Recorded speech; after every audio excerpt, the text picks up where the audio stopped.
Well, thank you.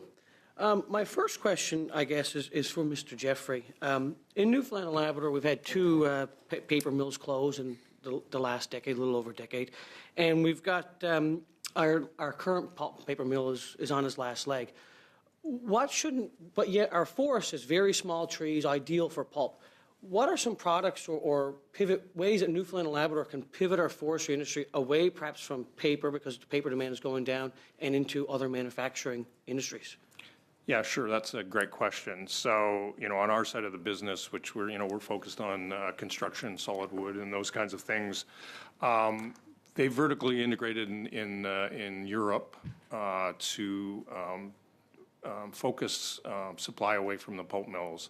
So what do they do? They do bioenergy. So they create pellets that go into the UK tariff system for energy. They use it for heat and power in their own facilities. And they also make wood fiber insulation out of it. And wood fiber insulation is an opportunity that's in front of us right here in Canada. We're working on to make sure the standards, CSA standards, and those things are available for folks. And now we have to attract people to say, hey, that's a good investment, so that we can take that chip supply and use it for that kind of thing. You can also start to think about some of those things in terms of other engineered wood products. So you can flake the stuff, chip it to make, LVL oriented strand board, those kinds of things. So there are other streams that you can send residuals.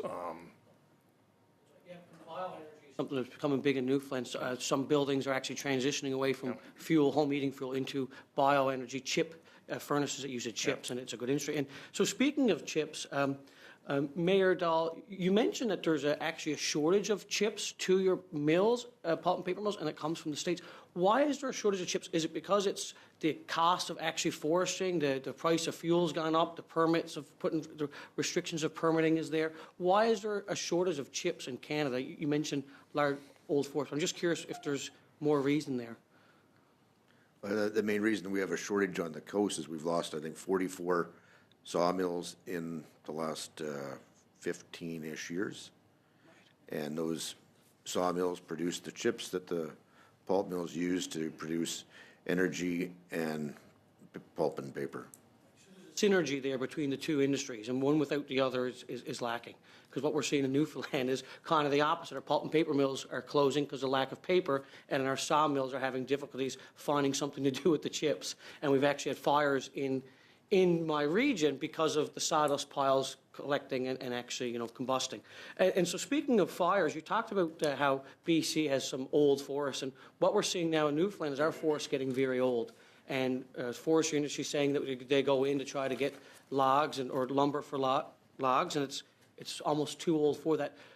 Do you think that increases the risk of fires in BC and Newfoundland, and the importance? And can you explain the importance of the forestry industry to prevent fires? But it certainly increases the risk if you're not taking the fuel out. So a continuous change, taking the timber out, sending it to the mills, replanting it, and starting the cycle over again reduces the risk. And you can build fire breaks by engineered plans for how you're logging cut blocks. I'm not sure. On the East Coast, we do primarily, almost exclusively, clear-cut logging. So we take everything out and then clean it up and replant it. So it makes a fire break from one area to the next. Do you think that having a 30 by 30, where we're protecting 30% of the forest by 2030 and 50% of the land and forest by 2050 will significantly increase risk of fire in BC and Newfoundland and across the country? Without a doubt. Without a doubt. Yeah. So I'm just shifting again. I've got another few seconds. Mr. Jeffrey, you're talking about building with wood, and I'm from Newfoundland and Labrador, and most of our buildings are with wood. I come here to Ottawa and other cities, and it's mostly steel and concrete because it sky rises. Do you think that the federal government should be trying to create policies so that people are encouraged to live in rural areas, so that then wood construction is more sustainable, more practical in rural areas? Just a quick answer, please.